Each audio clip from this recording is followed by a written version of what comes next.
Hi, I am actually recording this for the second time today. This will be a more thorough review of the Blade of House of Spiders, Ryoshu. Or as the thumbnail says, or one of the potential thumbnails, BDSM Ryoshu. Now, first, let's just get into it. First move, triple slash. It gains coin power and final power. It gains coin power for poise on self and gains final power for burn and bleed on self. Also, this ID is a triple status between poise, bleed, and burn. I should have said that sooner. My apologies.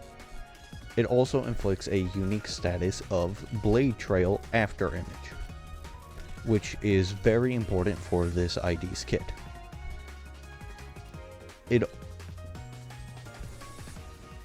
Next is the Skill 1 variant, or enhanced version, or whatever you would like to call it. Slay the Heavens. Pretty much, this is the move that will be used against your allies. Potentially, this could be 100%, it could be something else. Who knows? I don't, but this does look interesting. It also gains SP on kill. It also says here, for this encounter, lose offense level and gain in base power for this unit's attack, which is a pretty unique trade-off and something I'm very interested in. I might also skim through the moves a fair bit, at the very least the earlier ones. Next is the Skill 2. Same thing as the first one, gain coin power for poise on self, gain final power for burn and bleed on target, and gain poise count. Same thing as the first skill, except likely deals more damage and rolls higher. Next is the Skill 2 version. It is a single coin, unclashable. I'm also sorry, I thought that this would be better aligned here.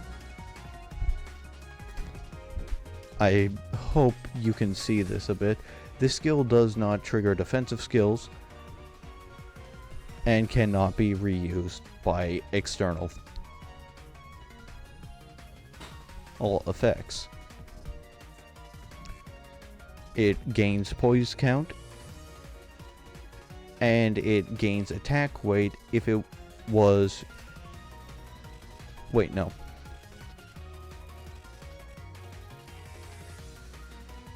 Okay, right.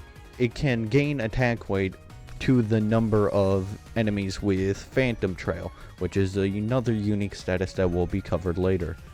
It prioritizes said enemies. At skill end, the enemies lose Phantom Trail. It also inflicts Blade Trail After Image as well, and activates burn on target, causing them to lose burn count. It also inflicts Slash Fragility on crit, so looks pretty promising. Also, the skill 1 enhanced version is the same thing, cannot be reused by external effects, and does not trigger defensive skills. Now it is time for the skill 3. And it gains and there's a lot when it comes to on use. First, it gains final power for poise on self. It also gains base power for burn and bleed on main target. It also deals more damage for entanglement on self. It gains poise, gain attack weight for X entanglement. It deals more, and in case you have excess attack weight, it deals more damage per the excess attack weight. After effect, randomly inflict, and in quotations, entanglement on self X blade trail after image between targets hit by this skill, so it's going to presumably be inflicting a lot of blade trail.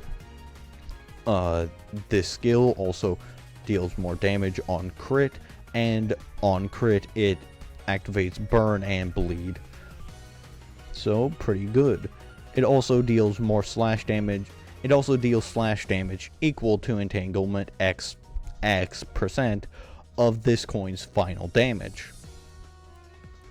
Now time for the enhanced skill 3, and on use, this skill loses severance stack on self base power. You use coin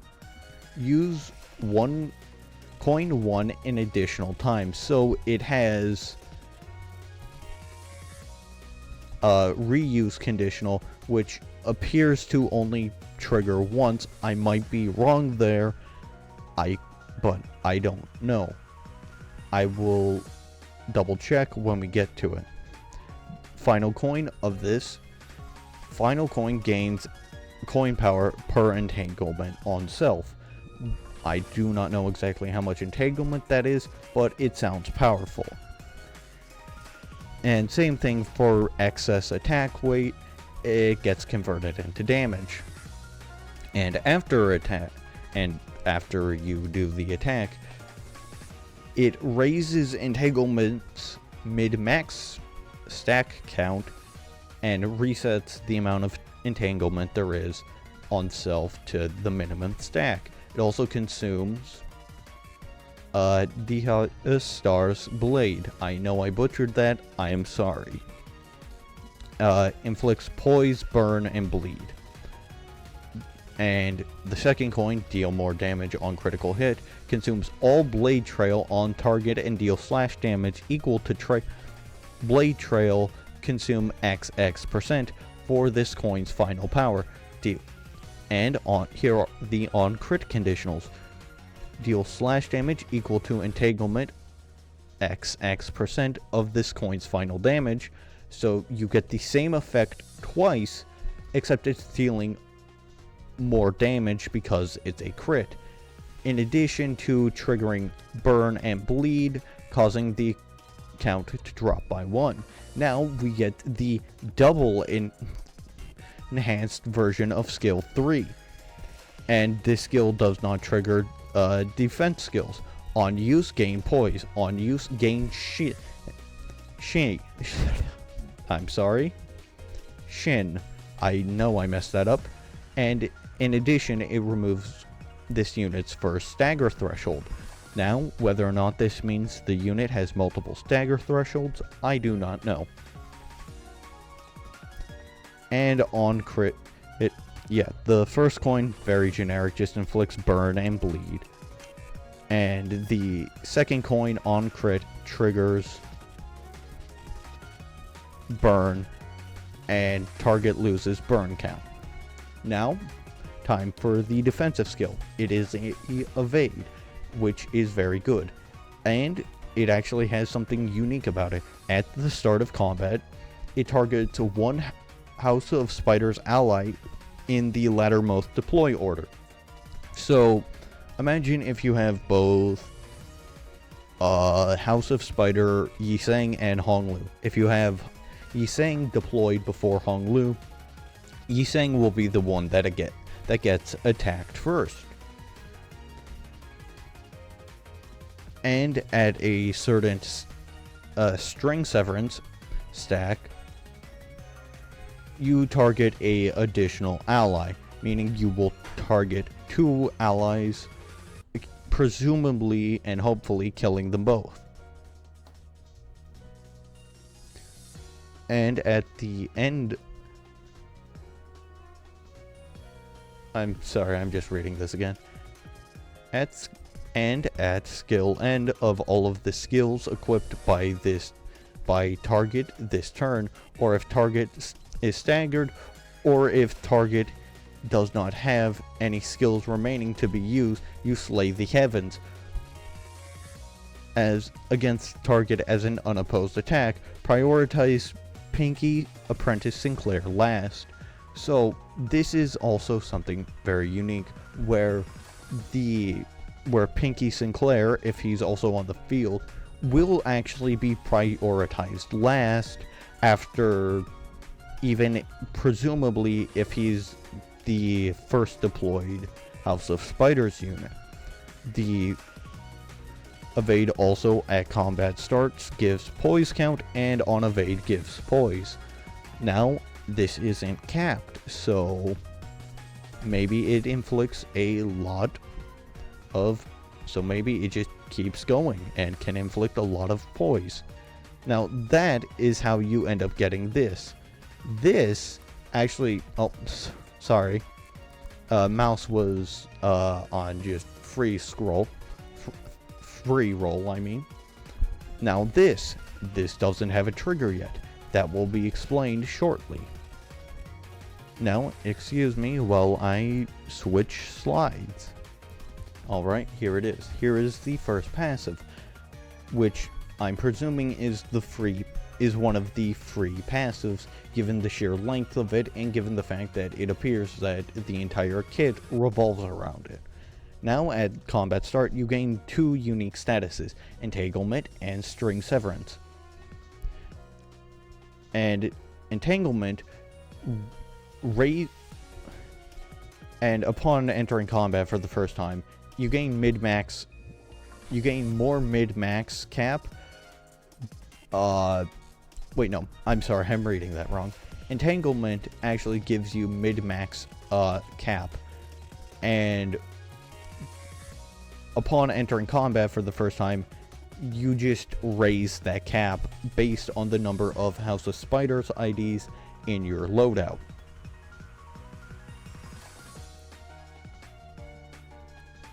Also, this ally, if there is a House of Spiders ID on the field, transfers the damage to that House of Spiders ID, prioritizing lowest HP percent. This ID also, presumably once per encounter, cannot die if its HP is dropped to 0. This unit HP just doesn't drop below 1 for the turn. Also, because Slay the Heaven presumably is meant to kill your allies, given what we've seen, you actually gain unique effects for the House of Spider IDs that are defeated. First one up is Index Yisang, where he turns the final coin into a unbreakable. It also makes it so unbreakable coins actually deal more damage, and Index Don Quixote, I mean, actually makes it so on crit your skills inflict sinking. Ishmael makes it so you gain defense level and inflict burn potency more. Hong Lu, you gain Solomon Fuses inspired melody, which is just more damage.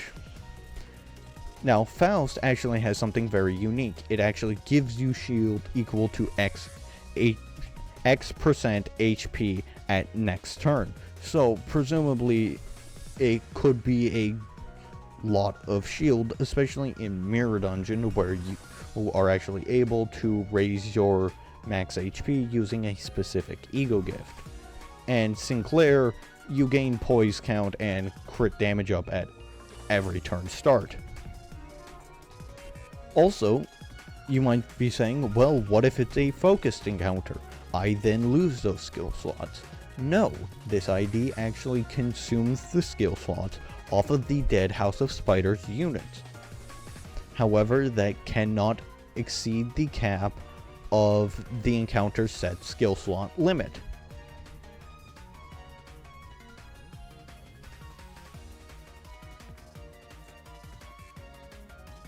And this line is just confusing to me.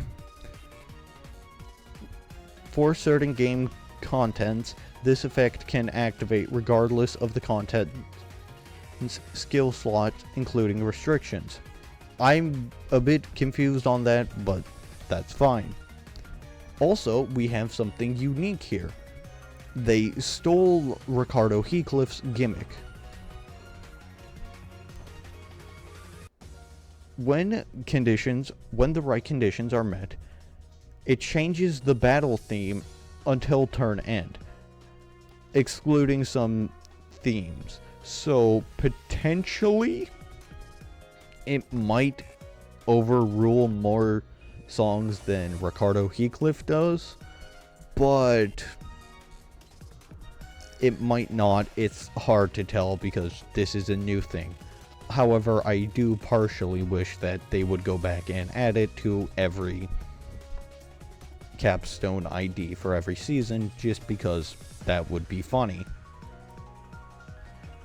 The next passive, which I think is also free, the Dias Star Blade one, or Dias Star as the passive is called. At X Dias Star Blade, you gain the second enhanced skill 3 or the third one. I'm blanking.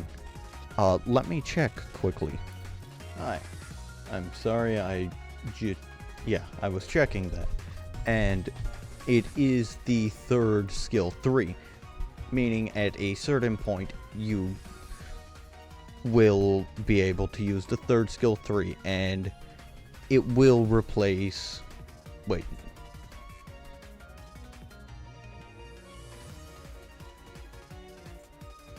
Oh, wait, no. I read that wrong. It activates the skill automatically against a random ally at turn end. As it's actually specifically worded, at the very end of the turn. Meaning, if the enemy has a skill that they need to get off, it will use. It also gains some unique effects from using the skill. For example, the ally this ID will no longer be able to retreat. At turn end, it also, at X Dias Starblade, replaces base skill with the second version, which is how you actually use the second enhanced skill 3. Well, actually, the first enhanced skill 3, it's weird. You know what I mean. The first enhanced skill 3 gets triggered by this. So I'm presuming that it is fairly easy to stack Dias Star Blades. It also prioritizes skill leftmost bottom row, obviously. And just to make sure that we got this unit is considered a burn, bleed, poise unit.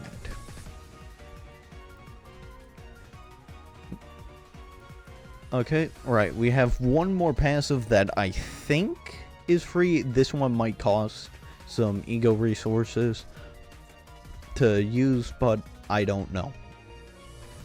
Turn start, inflict Phantom Trace on random enemy.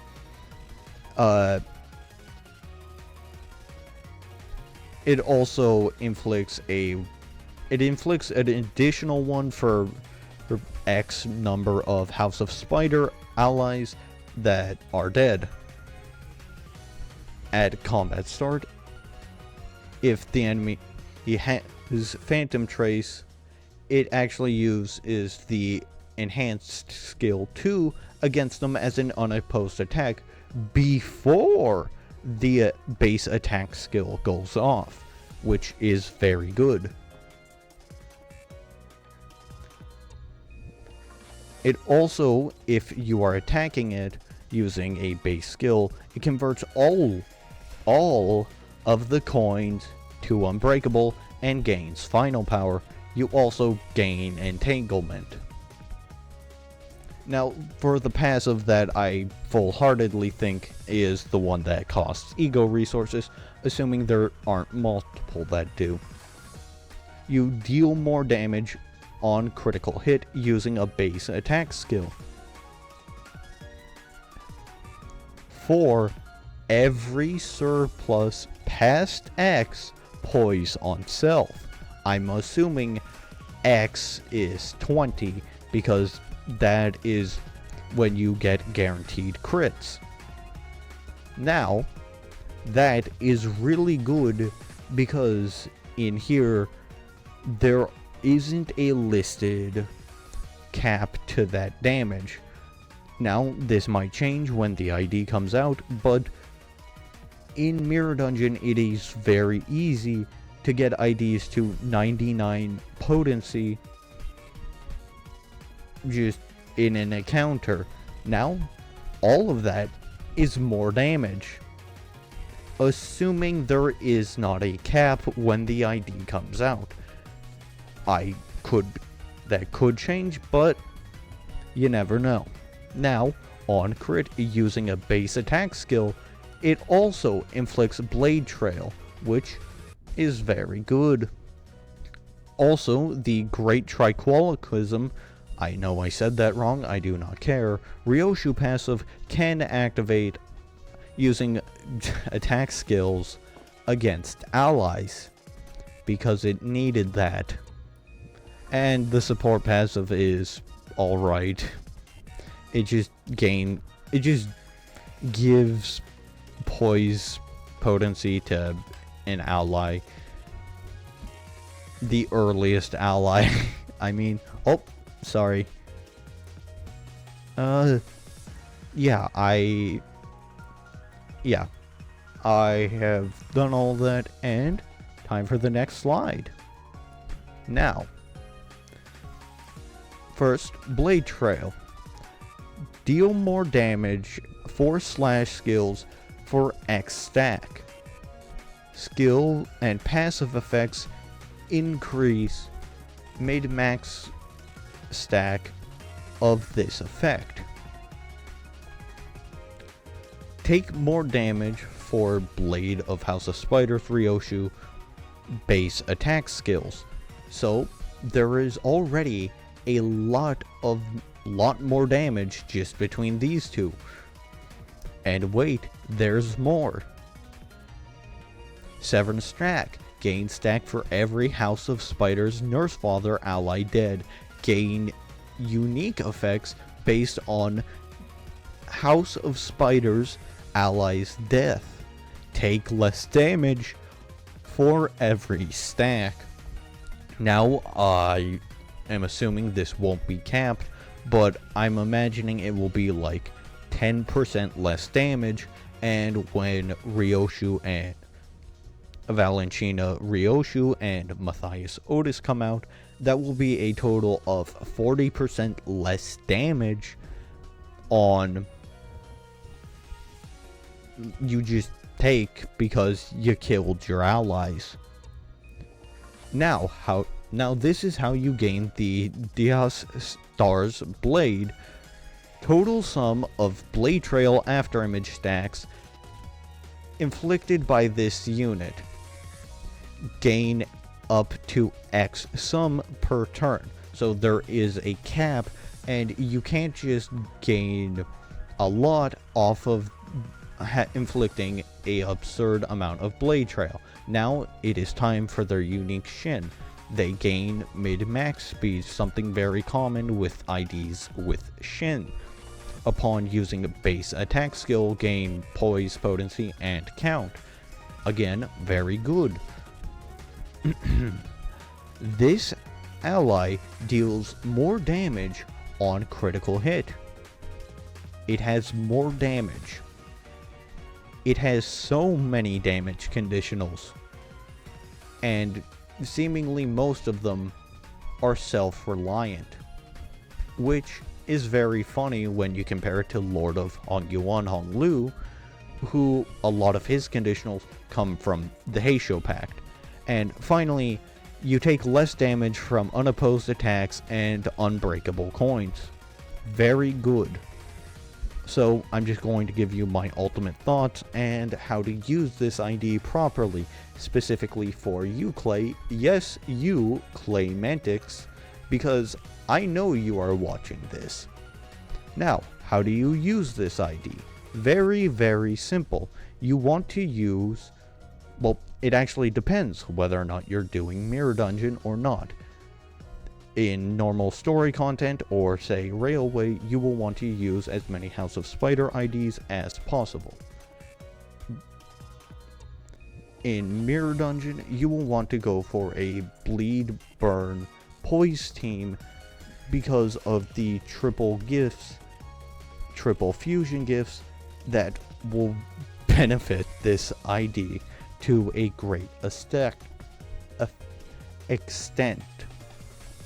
So ultimately, this will be a lot of fun, and I look forward to when it comes out. I think it will be a very fun ID to use, and it is a very unique ID with a unique gimmick. Ultimately, I am excited. I hope you get it. And yeah, I don't know what else to say. Just have a nice night, or day, or whatever time of it is for you. So, goodbye, and have a nice one.